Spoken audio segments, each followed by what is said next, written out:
Hey guys, I'm MeeMee and I do Allsorts, and as you can see it's that time of month again because it's Scrawlrbox time. It feels like it's been a hot minute since the last time Scrawlrbox, but it's only been like, what, 4 weeks? And I've been doing other subscription boxes in between, so it's just like, So anyway, in here, and this is March's box. If you don't know, Scrawlrbox is in that subscription box here in the UK. You get a handful of mystery items and a prompt, and you make what you can with what you get. I'm not sponsored, not affiliated, and I am just a huge fan. So with that said, and let's see what we get this month. And inside March's box we get... Ooh. Alright, so there's our supplies and we'll have a look at them in a minute. Right, first up we've got our lovely scroller zine in this beautiful gradient of green. You know, that actually really does look like grass or like rain on like a poison gas cloud. I know, it's such a lovely image. There, you can sort of like see it there. And anyway, the scroller zine will have a list of all of our materials, hints and tips of how to use them, from the featured artists to Q&A. So I'll have a look at this later once I've unwrapped the supplies, so we'll put that aside. And here is our featured artist, and this is very interesting. It's like almost like 3001. I really love this, and you know, and how they're creating depth and different textures just using hatching, just the unusualness of it. And that's the artist's name, Shane Vorhabin, I think. I am so sorry, Shane, if I have butchered your name. And that's their info. I really have no idea what is going on with the lighting situation at the moment. I'm just going to point out, I'm very sorry about the lighting situation. I can't tell pinned in. The sun keeps coming and going, so I'm sorry if there is like a lot of glare. It's annoying me as it is you, but we must make do. And we have an A-fan pad here of then called drawn paper. So in 250 GSM uncoated paper, and you get 12 sheets. It is actually a very thick paper and it is super smooth, so I am actually really intrigued to see what materials are going to work with this. And so that's the box done. Now time for the supplies, and this month is refreshers. And so since I already pointed it out, our sweet this month is a sour refresher. Now I absolutely love sour sweets. I'm just not a huge fan of refreshers. Refreshers and like a chewy sweet, but on the inside it's like powder, so I'm not entirely too fussed on them, but I really do love super sour stuff. Unfortunately, I can never find anything sour enough to make my jaw really hurt these days. That's how you know it's sour. Right, so here's our scroll sticker, which matches our featured artist print perfectly. Do love getting these. Our instruction menu with our prompt on it, which I will have a look later. Alright, so first we have a Uni Pin Fine Liner, and and this is a brush nib. I have never had a brush nib before, and I also do love that you can actually see what it is and through this little window. And this one is in a light grey. Uni pins are one of the biggest staples in any artist's pencil case. Honestly, these things are amazing. I've had these ever since I was in secondary school, and I actually still have them now. And speaking of which, here is in the Uni Pin Fineliner, and this time in a 1.0, so you can see then how big the nib is. Right, up next we have another pen. Oh, this is new. Okay, so we've got a Uniball thicc gel stick. I have no idea what gel stick is, but I do have a lot of Uniball signals, mainly in white, because for me personally the white ones are an amazing white gel pen that will go on top of anything that you put down on paper. So I'm actually intrigued to know what a gel stick is. But first of all, the barrel of it is like super slick, and I mean super slick. It feels like there's grease in it or something, but there isn't. Alright, so that's what that looks like. And another good staple is a pencil. This one is in Graphic 2B. I love my B pencils, they're super soft. And last but not least, if you can see, we have Faber-Castell Pit Artist pen brushes. And we've got one in May Green, Scarlet Red and Sky Blue. And as you can see, they are brush tips, and that is a beautiful green.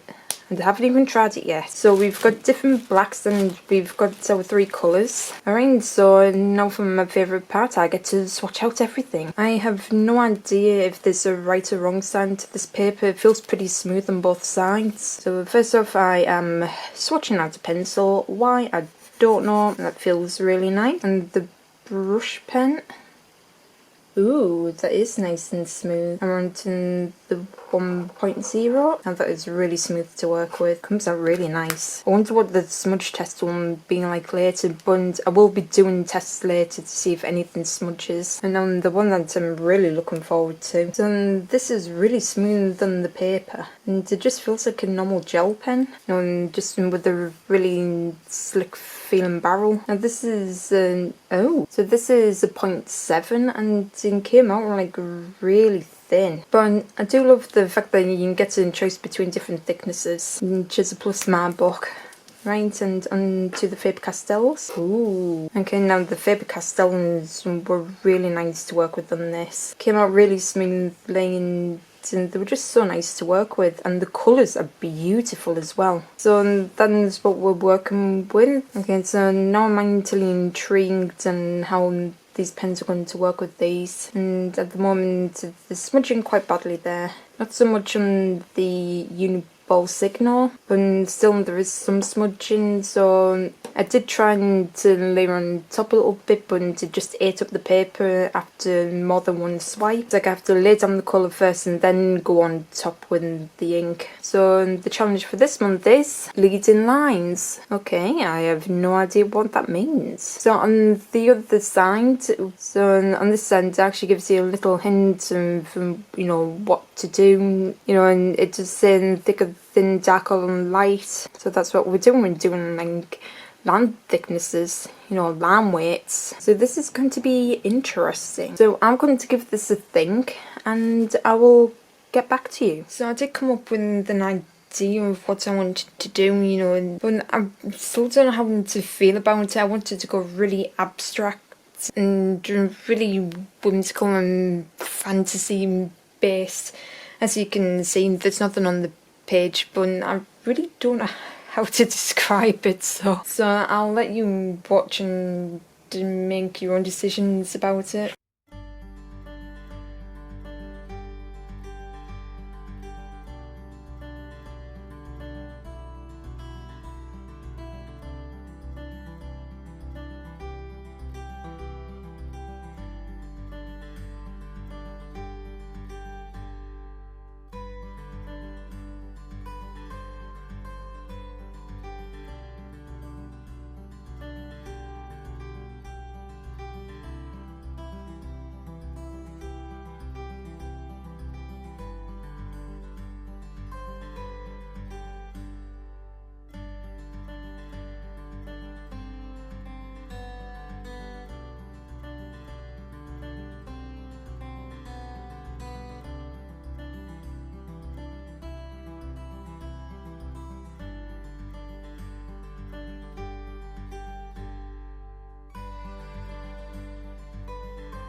Yeah, honestly, I have no idea what I'm doing here. I came up with what I thought was a bit of a unique, and like I said, I wanted to do something fantasy and whimsical like what the featured artist did, and the first thing that I came up with was an idea of having this boat with a woman as a mast, and she's wearing this like shea material, you know, and sails and then I thought, well, that seems a little bit too naff. You know, I didn't think that was like too imaginative, so I thought, well, what if the boat was actually a horse? And I decided to go with that idea because it was more mad.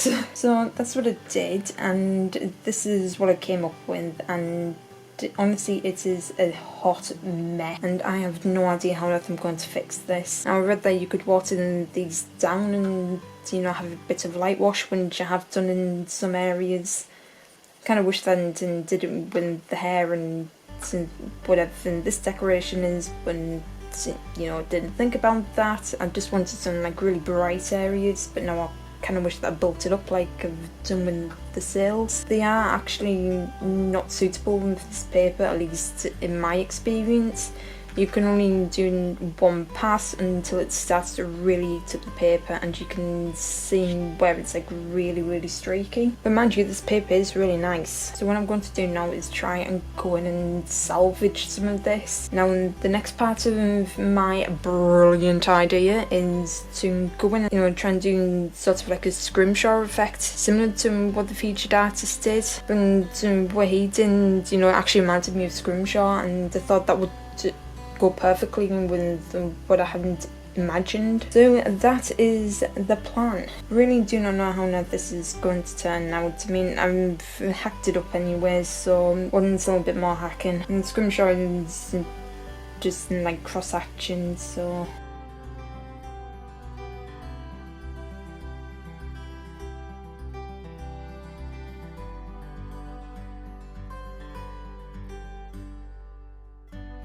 and tell you what, though, working with this grin's really giving me some really fine lines. If I'm going really lightly, which is hard for me to do because I am a very heavy-handed person.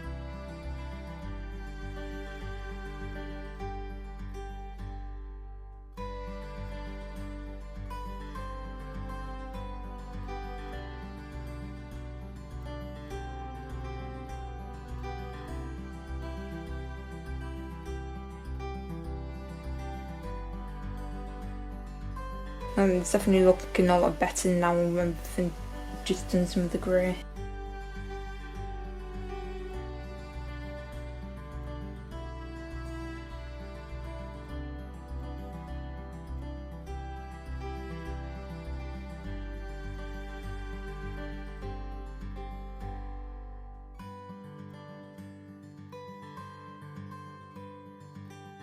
I know I'm spinning the paper around an awful lot, but that's been because I haven't mastered how to spin my wrist around 360 whilst doing it stationary.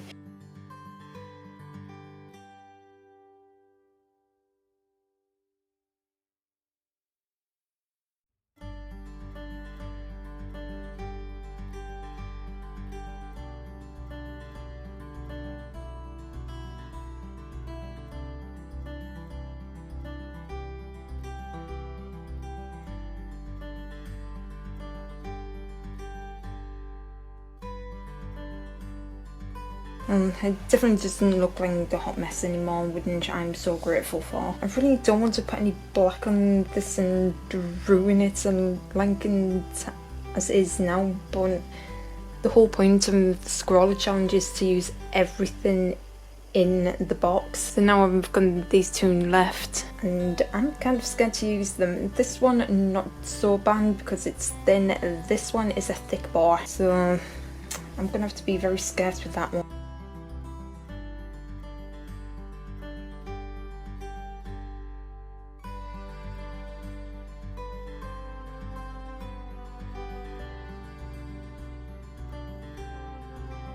I'm wondering if I should put like a big thick black outline around him, but again I'm not entirely too sure. And then it'll like really tie in with like all of the black because just around here and really need something to really separate it. You know what, let's just do it. But my theory is then using a really thick black outline will at least try and make this grey pop a bit, as well as like the other colours. I tell you what, this actually goes on here really smoothly because the paper is like so smooth. It feels really nice. I don't think I want to put like really thick lines. I want to try and keep the shades in like as thin as possible to like really give in that scrimshaw look. Do you know what? I never actually knew what scrimshaw actually was until I actually came across an episode from Family Guy. I've obviously seen it on like actual live reads and like other places, but I never knew I actually had a name. But ever since seeing that episode, I just really wanted to try something that looked a bit like scrimshaw. And I never actually knew until now that scrimshaw was actually like a lot like cross-hatching, which I've been doing for years. The only difference is I'm not doing it on ivory.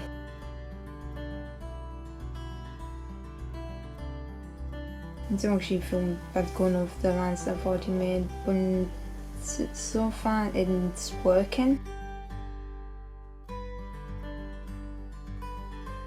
By the time I start darkening up some of these shadows with the Uniball signal, then it should improve. I mean, it did work on there, hence why I've decided to do like such a ridiculously thick outline.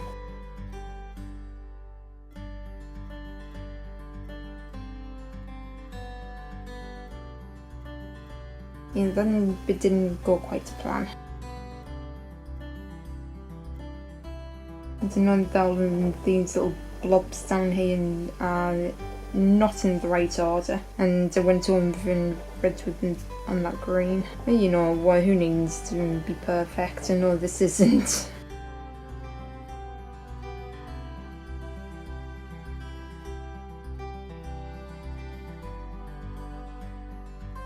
But in the tiniest little bit of blacking, so I don't get rid of all of the grey that I've already put down, and just doing the really dark of the darks. And so far, even just doing the heads in looks a lot better.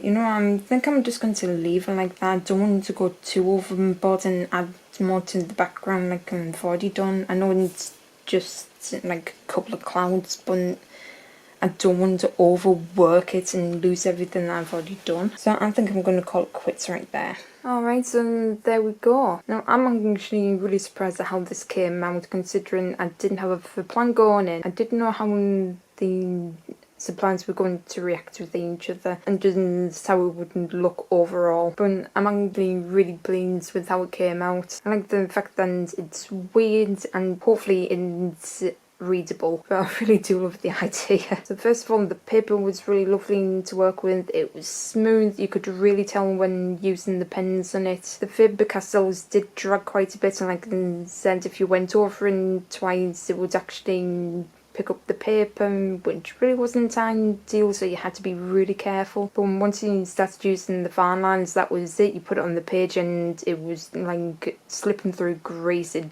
just went off the page. I'm surprised that hasn't slipped off the end because it was that smooth to work on. Then of course the Faber-Castells themselves, the colours are absolutely vibrant.